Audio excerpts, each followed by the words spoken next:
Hello, I'm Dr. Sandra Milam, and today we have with me Sharon Minor, my sister, as we continue her transplant story. And this is part three. On May 21st, Sharon underwent a bilateral transplant surgery at CAMC in Charleston. And on this part, Sharon, what are some of the things that you want to share with our viewers and listeners?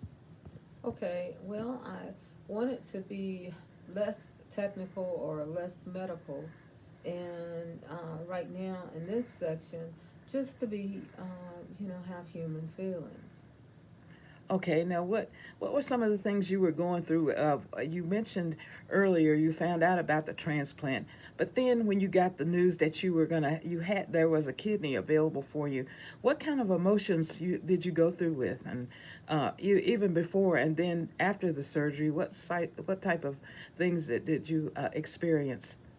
Well, my first emotion was I felt like I was in a dream and I thought I was going to wake up. It didn't seem real. It didn't seem like it was happening. It happened so fast. And I felt like, I just couldn't grasp. It didn't feel real. And so, when I realized it was real, it just happened so fast. And some of the other things that happened. Okay, when we stopped the last time, we were talking about you going getting ready for the surgery. What do they do to prep you for surgery, other than they run some more tests and what all things happen? Well, they do run tests. You answer some questions. They tell you about your donor.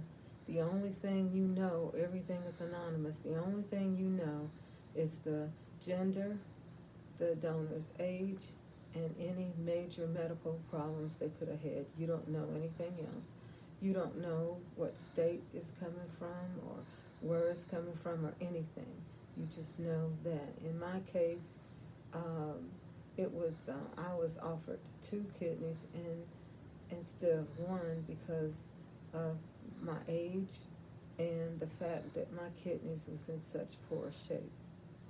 Okay, when you heard that, what did you think about the shape of your kidneys? You didn't know they were in the shape of. You knew one of them was in that shape, but you didn't know both of them was. Well, I didn't have two full kidneys. I had a 70% on one side and a full kidney on the other. I had I had kidney stones. I had like sores or on my kidneys, and I didn't, like I said, I didn't realize the shape that they were in, and I think when I had surgery, my lab showed that my kidneys was operating at 6%. Wow, that's unbelievable. So you were in surgery for how long? I think it was 6 or 7 hours. And when you came out of surgery, what did you think? Did you were you in a lot of pain or just groggy? I was both. I was in a lot of pain and I was groggy because I remember them moving me from the whatever those things are called in the hospital, from the cart to the bed, and I just felt excruciating pain, and I felt real groggy. I could, I was awake but not fully awake, Mm-hmm. and I would wake up for a few minutes and go back to sleep, and they give me pretty good pain meds, but I was kind of in and out of consciousness.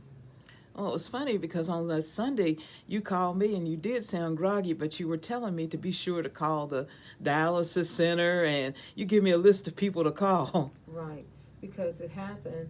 My kidney transplant happened on Saturday morning.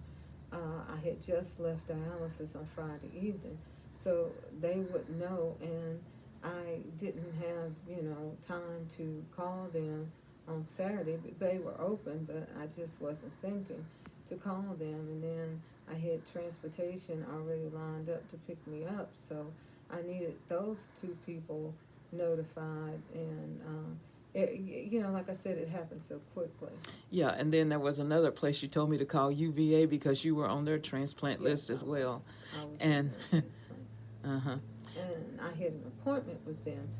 I think it was June 3rd or something, but I had an appointment with them. I knew I wasn't going to be able to make the appointment because whatever, I was getting a transplant. So Right. uh, ended up, I guess you called them, and then I called them so they could take my name off the list. Mm-hmm. Well, when you were recovering, one of the things after surgery, you said they do physical therapy with you. How do they prepare you to go home? Well, let's, back up the first morning. I guess I came out of surgery about 7:30, 8 o'clock. They got me up at 6 o'clock to step on the scales, and they wanted me to sit up in a chair, but my blood pressure had dropped, and I couldn't, I almost passed out. So they didn't get me up, and like I said, they prepare you to go home, just by getting you up, moving you around, seeing if you need physical therapy. They'll do an assessment. They taught me how to walk up and down steps, without hurting myself.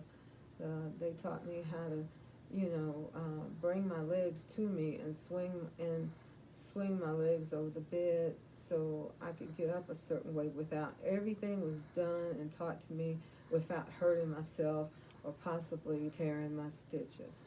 Okay, so that preparation, people think that when you have an operation, you're allowed to lay down. No, they get you up as soon as they can, pretty Yes, much. yes. And they tell you, they'll take you out of your room and walk down the hall, and they'll tell you to keep moving because, and they'll give you a pillow to hold if you cough or sneeze. But the pain, you got to go through the pain to get the relief that you need. And you don't feel that way, but I've had other surgeries and they do the same thing. They tell you to keep moving so you can get the soreness out. Well, they call that enhanced recovery. I remember that myself. As soon as I gotten out of surgery, maybe 2 hours later, they had me walking around, and Right. and they want what they call enhanced recovery. Um, and also, you were in the hospital. I think you were on Sunday, Monday, Tuesday, five Wednesday, days 5 days. Okay, so when they taught you how to go up and down steps, because in your house your bedroom is upstairs. In my house that you're staying with me, my bedroom, the bedroom that you were in, was upstairs. So you needed that therapy to walk up and down the steps. Right, and I use the walker too. But one of the things that I think is important for people to know, when you coming off of dialysis and you get a new kidney, there's that fluid retention that you have on dialysis.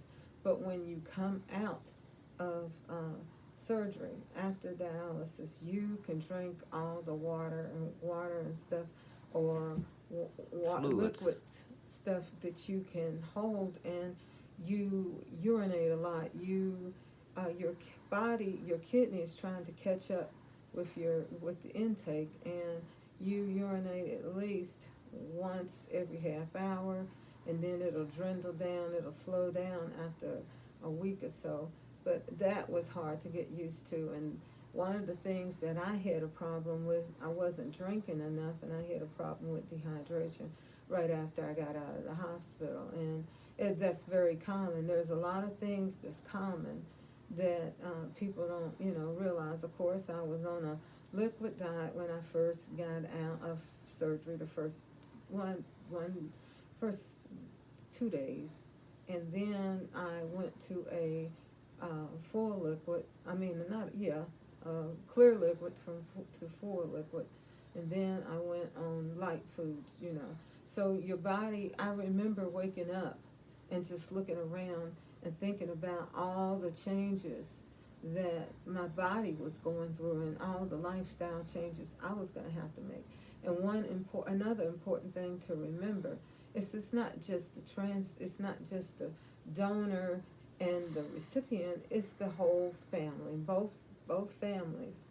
The family that their loved one, um, had to die before I could get my kidney. So it was a loss of life and a gain of life all at the same time. So I'll maybe talk more about that later on. Okay. Well, Sharon, any other final words that you'd like to say in this segment? Well, I prayed a lot. I cried a lot, and but I could feel the prayers of the saints, the prayers of people praying for me, and it was almost like they was holding me up. And because I didn't have, to be honest with you, didn't have the mind to pray, but I knew I was being prayed for, and I knew that I was in good hands. It was a lot. I don't remember a lot, but it was a lot going on around me, and I just thank God that I was able to make it through. Okay, thank you, Sharon.